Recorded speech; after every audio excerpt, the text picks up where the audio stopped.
Já imaginou achar que está tudo bem com a sua saúde e de uma hora para outra começar a sentir perda de apetite, ânsia de vômito, cansaço e inchaço? Esses são alguns dos sintomas da doença renal crônica, que na maioria das vezes aparecem apenas em estágios mais avançados da doença. Hospital Mãe de Deus apresenta Hora da Consulta.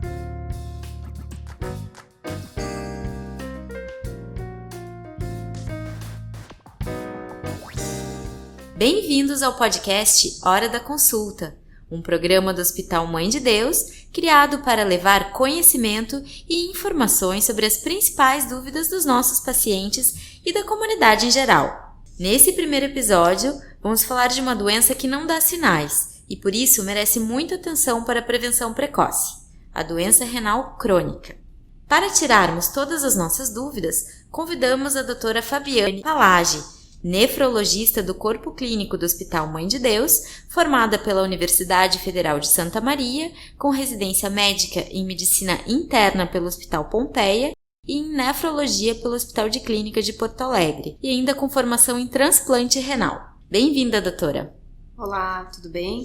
Tudo bem.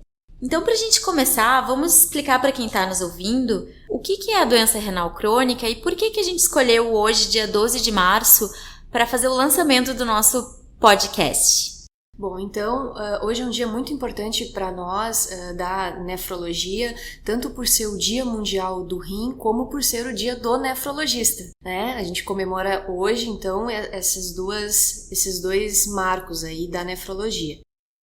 O Dia Mundial do Rim, ele é celebrado muito mais com o intuito de alertar a população sobre a importância do diagnóstico precoce e do tratamento da doença renal crônica. A gente sabe que é uma doença com uma epidemiologia muito grande, com uma alta mortalidade e que a cada 10 pessoas no mundo, uma delas pode ter doença renal. Certo. Mas como é que a gente poderia explicar para quem está nos ouvindo, né? O que é a doença e como é que ela se manifesta? A doença renal crônica, ela está relacionada a uma alteração das capacidades do rim.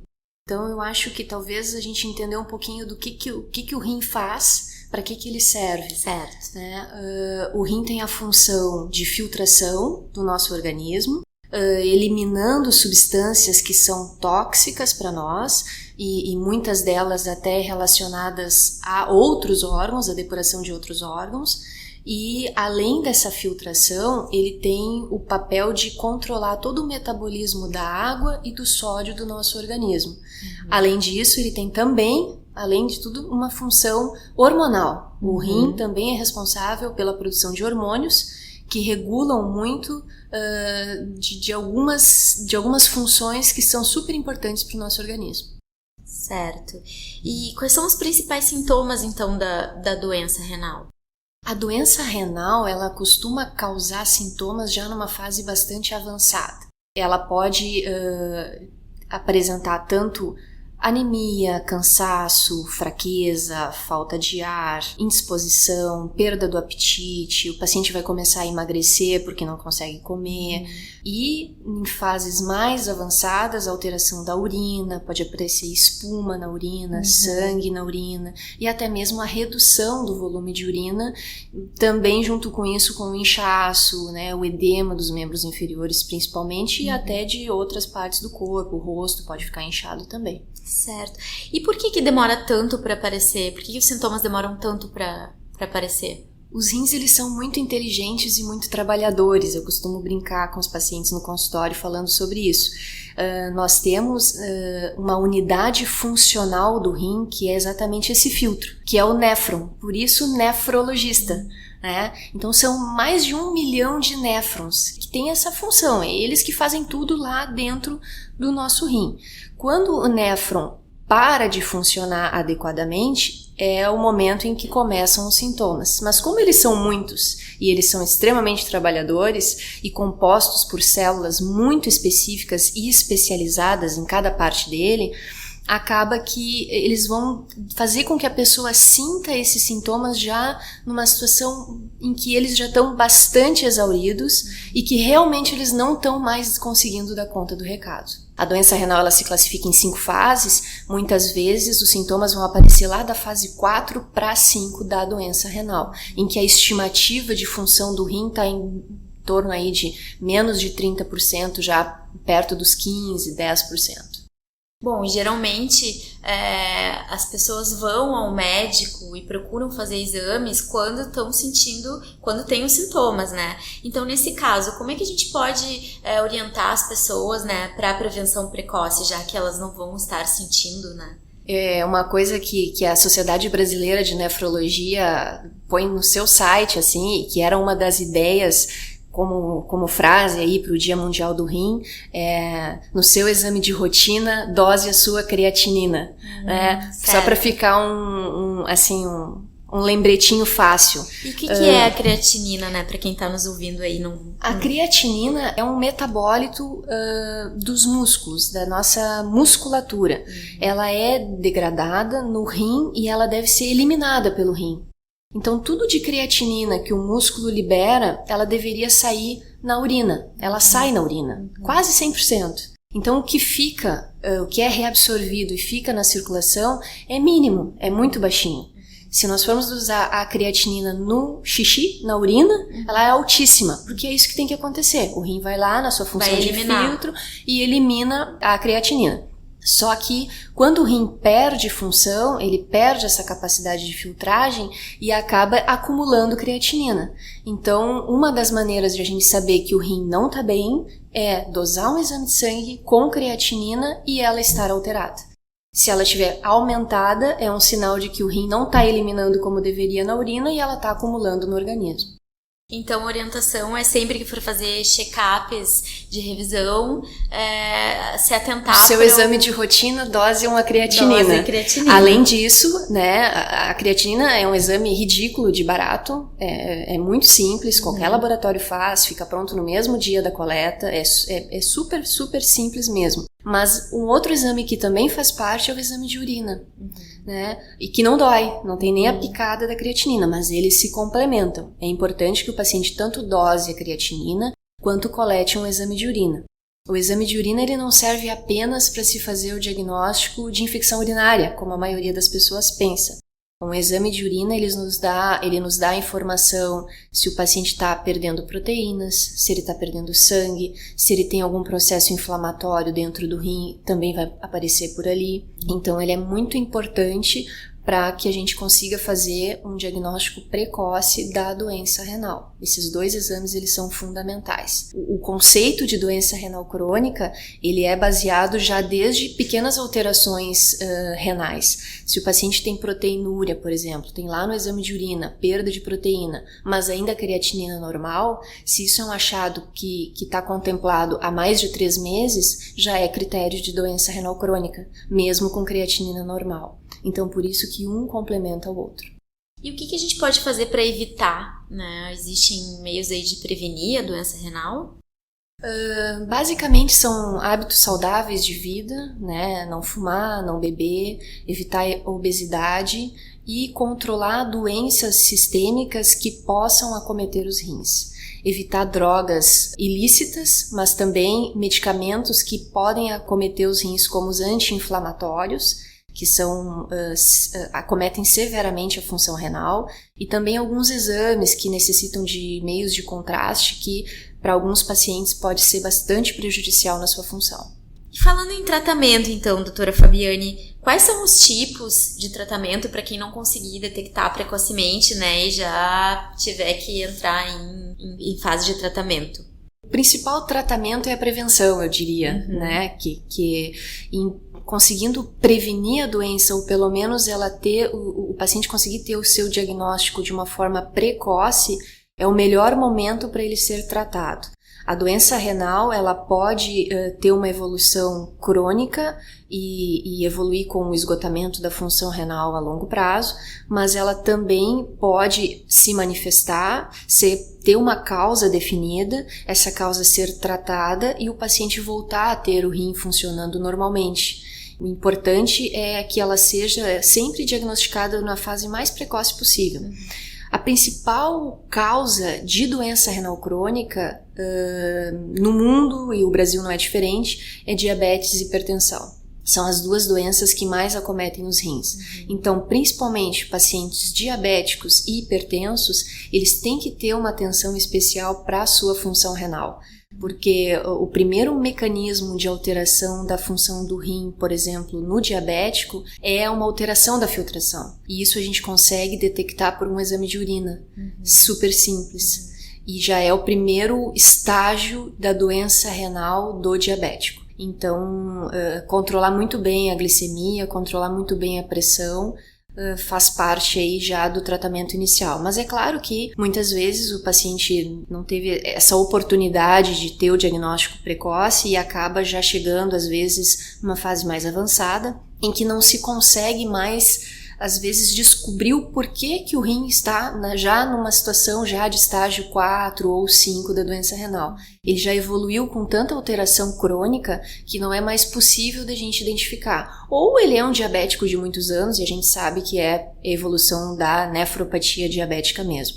Nessa situação de esgotamento completo da função renal, então está indicado os tratamentos que fazem a substituição da função do rim. E aí a gente fala de hemodiálise.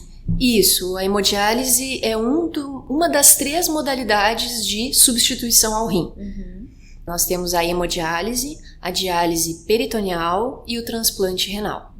E como é que funciona a hemodiálise, né? A gente escuta muito falar, existem muitos mitos até sobre isso, né? A pessoa, quando tem o diagnóstico e vai ter que fazer hemodiálise, acha que a vida vai ter que mudar completamente. Isso é verdade? Como é que a gente pode orientar as pessoas, assim, Tem muito mito em relação à hemodiálise, tem muito medo, a pessoa acha que pelo fato de que vai ter que começar a fazer hemodiálise é o fim da sua vida. Isso não é bem verdade. Então, paciente que consegue já ir acompanhando a sua função renal, fazer um tratamento, ele vai sendo preparado para o momento em que ele vai ser exposto à necessidade de substituição do rim. E como a doença renal crônica acompanhada, ela pode ser muito bem prevista, o paciente entra em hemodiálise numa situação muito mais tranquila. É claro que é diferente de alguém que já chega, de repente, assim, numa emergência, numa situação de maior gravidade, em que ele começa a ter falta de ar, ele não consegue respirar direito, o paciente está todo inchado, está anêmico. Então, uma série de fatores que estão desequilibrando o organismo dele, e aí parece que a hemodiálise seria uma coisa ruim. Na verdade, ela que vai conseguir corrigir tudo isso. E vai deixar o paciente numa situação de maior estabilidade novamente. Certo. E qual que é a principal diferença entre diálise e hemodiálise? A hemodiálise, ela é feita sempre num ambiente hospitalar ou de uma clínica. Ela é a filtragem do sangue através de um equipamento, que é a máquina de diálise, em que tem um filtro e que por mecanismos em que o sangue é puxado do paciente, digamos, né, ele é filtrado, devolvido ao paciente de uma maneira muito organizada e segura, porque é sempre acompanhado por um médico nefrologista, por uma equipe de enfermagem treinada e especializada nesse tipo de paciente, e que o equipamento nos fornece muitas opções de segurança. Hoje a hemodiálise é um método super seguro, em que a gente consegue definir o quanto de líquido tem que tirar daquele paciente que está mais inchado, que está com falta de ar porque tem muito líquido no pulmão. Então eu consigo dizer programar a máquina, combinar com a enfermeira, quero que sejam retirados tanto de volume, eu calculo a temperatura que eu quero que esse sangue circule, o tempo de hemodiálise, e o paciente consegue passar muito bem durante a terapia. Já a diálise peritoneal, né, ela é realizada de uma maneira um pouco diferente. Ela permite que o paciente possa ficar mais em casa, ele não precisa se deslocar para um ambiente hospitalar ou de uma clínica 3 vezes por semana. Ela é feita em casa através de um catéter flexível Ele é introduzido no abdômen do paciente e fica entre duas camadas que a gente tem que se chamam peritônio. O peritônio visceral e o peritônio parietal. São duas membranas que envolvem nossos intestinos, nossos órgãos abdominais, e que existe um espaço virtual entre essas membranas, que normalmente não é ocupado. Mas que essa membrana, ela é uma membrana semipermeável e que ela tem a habilidade de fazer filtragem, assim como o filtro lá da hemodiálise, onde o sangue passa. Então, existem produtos, soluções, líquidos de diálise que são infundidos por esse catéter, ficam um tempo dentro da cavidade peritoneal e depois de um certo tempo ele é retirado pelo esse mesmo catéter, e aí vai depender quantas vezes ao dia ou se vai ser só à noite, vai depender do perfil do paciente, a maneira como o peritônio dele se comporta, como que vai ser feita a prescrição dessa diálise peritoneal. E esse tratamento é para sempre? Se for uma doença renal crônica, provavelmente sim. Eu acho que é importante a gente entender que a doença renal ela pode ser aguda ou crônica. A aguda é quando o paciente não tem problema renal nenhum. Ele vinha muito bem, os seus rins funcionavam muito bem, mas ele foi acometido por algo que deixou ele numa situação em que o rim parou de funcionar. Ou ele teve uma infecção muito grave, ou ele teve um acidente muito grave, ou ele teve que passar por uma cirurgia que teve alguma complicação. Então ele foi exposto a uma situação aguda em que o rim naquele momento não conseguiu dar o suporte completo que ele precisava para contornar essa situação. Essa é uma indicação de substituição do rim aguda, em que, como o rim funcionava normalmente antes, a chance de que ele possa recuperar depois, tendo passado essa fase de maior turbulência assim, da doença, é maior. Diferente do paciente renal crônico, em que ele vem ao longo do tempo com um esgotamento progressivo, lento, mas progressivo da função renal, e que por algum motivo, ou ele teve um quadro agudo em cima dessa doença renal, piora rapidamente, precisa de hemodiálise por um tempo, mas depois o rim volta a ser o crônico que era, mas não dialítico, ou progressivamente é uma doença renal que vai se exaurindo e aí sim o rim realmente chega um momento em que ele precisa ser substituído. Então esse sim é o que definitivamente o paciente vai precisar da substituição do rim para o resto da vida. Então, doutora Fabiane, e o transplante, quando que ele é uma opção para o tratamento? Claro que um paciente que está nessa situação de perda de função renal aguda, em que ele tem uma chance de que o rim volte a funcionar, ele não vai ser um candidato a transplante, de forma alguma. Mas o paciente doente renal crônico que está em esgotamento da sua função renal, que já tem uma filtração lá em torno de 10% ou menos até do rim, esse sim é um candidato a ser preparado para a possibilidade de transplante renal. A gente sabe que o transplante ele tem uma probabilidade de qualidade de vida maior do que estar fazendo hemodiálise e uma sobrevida dos pacientes superior à hemodiálise. Quando a gente compara pacientes que fazem o tratamento dialítico com aqueles que estão na lista de espera para um transplante, claro que os que estão em lista de espera de transplante, eles têm alguma capacidade superior aos que não vão transplantar. O que eu quero dizer com isso?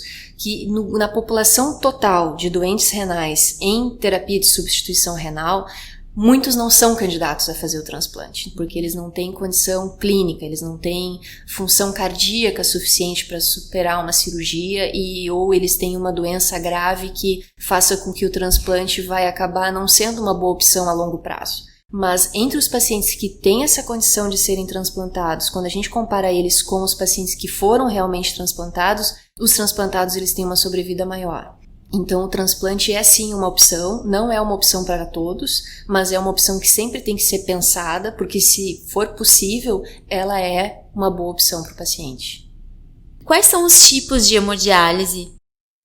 São vários os tipos de hemodiálise que a gente pode optar. Claro que existe essa hemodiálise ambulatorial, que a gente chama, que é essa do paciente crônico, que vai até um centro fazer o seu tratamento. Então ele sabe que toda segunda, quarta e sexta, às 12h30, é o horário dele da hemodiálise. Ele já está organizado, a família está organizada, todo mundo sabe daquele compromisso, ele não vai faltar. e ele tá já habituado a isso. Essa é a hemodiálise ambulatorial. Mas quando o paciente está internado, muda completamente.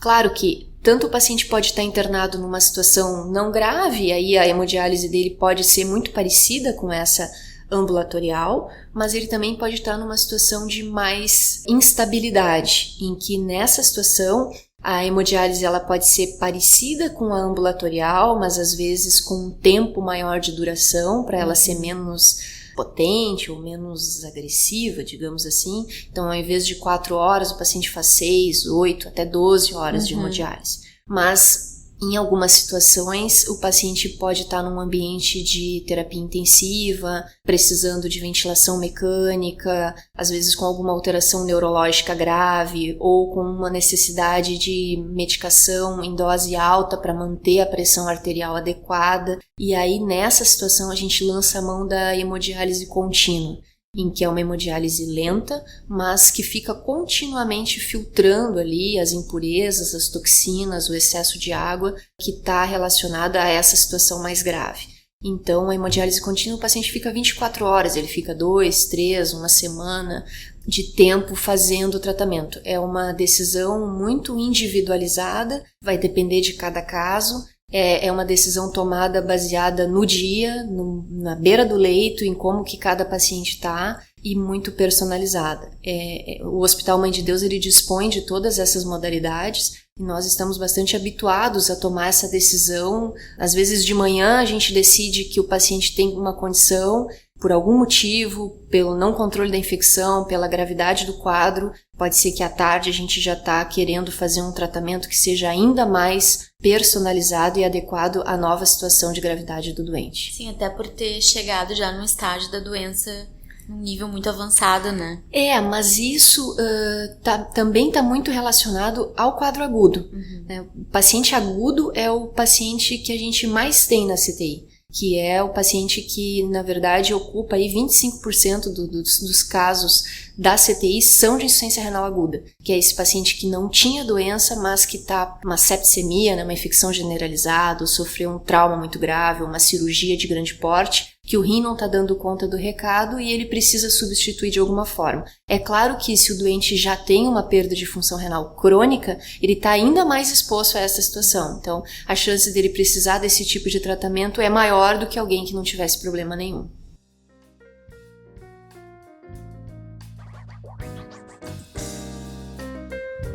Hora da prescrição. Em todos os nossos programas, vamos ter um espaço para a participação dos nossos ouvintes. Vamos divulgar com antecedência em nossas redes sociais, Facebook do Hospital Mãe de Deus e Instagram, o tema de cada episódio. E quem quiser participar pode enviar suas dúvidas para tirarmos com os nossos especialistas.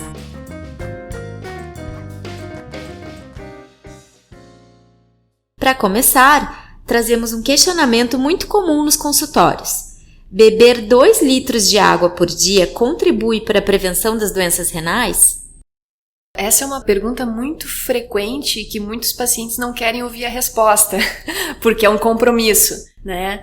Para alguns pacientes eu digo assim, olha, se eu lhe desse um comprimido para o senhor tomar todos os dias, dizendo que isso faria com que o seu rim conseguisse trabalhar numa situação melhor, que isso favorecesse ao funcionamento do rim, eu tenho certeza que o senhor ou a senhora tomariam, por mais que ele pudesse custar talvez um pouco caro. Então eu vou lhe dizer o seguinte, não tem comprimidinho nenhum, eu preciso só que o senhor tome, então aí 1,5 litro, 2 litros de água ao dia. Claro que isso não é uma indicação para toda a população, né? Nem para toda a população especificamente doente renal. Como o rim tem essa função de equilibrar a água do nosso organismo, o sal do nosso organismo, é importante que o paciente tenha essa noção e pergunte realmente no consultório. Porque a maioria das pessoas realmente deve beber em torno de 2 litros de água por dia, porque isso ajuda o rim a trabalhar melhor. Nosso organismo é composto aí por 70% de água e o que a gente ingere nos alimentos é aproximadamente 20%. Então, nós precisamos sim complementar isso com a ingesta, e é de água, não é de cerveja, de suco, não é nada disso. Chá, é água. Também não, água, né? Água.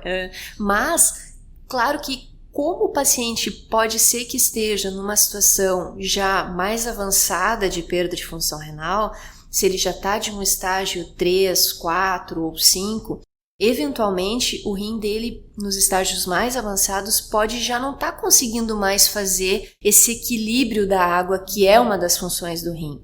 Então, se o paciente já está começando a ficar inchado, ou se ele já está reduzindo o volume que ele consegue urinar, precisando de altas doses de diurético para poder manter o equilíbrio do seu organismo, e eu disser para ele tomar 2 litros de água, vai ser pior. Eu estou prejudicando. Então, na população geral, sim, quando o rim está funcionando muito bem, ou nos estágios iniciais de perda de função renal, é adequado, está indicado, mas com atenção especial para situações em que o rim pode não estar trabalhando ok e precisa ter uma atenção para não também o paciente ter mais problemas ainda por uma ingesta excessiva de líquido. Então, depois desse bate-papo sobre doença renal, onde a principal mensagem foi a importância de ter os exames em dia para que o diagnóstico precoce seja possível, encerramos essa primeira edição do podcast Hora da Consulta, um programa do Hospital Mãe de Deus, criado para levar conhecimento e informações sobre as principais dúvidas dos nossos pacientes e da comunidade em geral. Acompanhem nas nossas redes sociais e fiquem atentos para o próximo programa, que será sobre acidente vascular cerebral, o AVC. Dúvidas, críticas e sugestões são bem-vindas e podem ser enviadas para o horadaconssulta@mãededeus.com.br. Agradecemos mais uma vez, doutora Fabiane, e até o próximo episódio. Muito obrigada.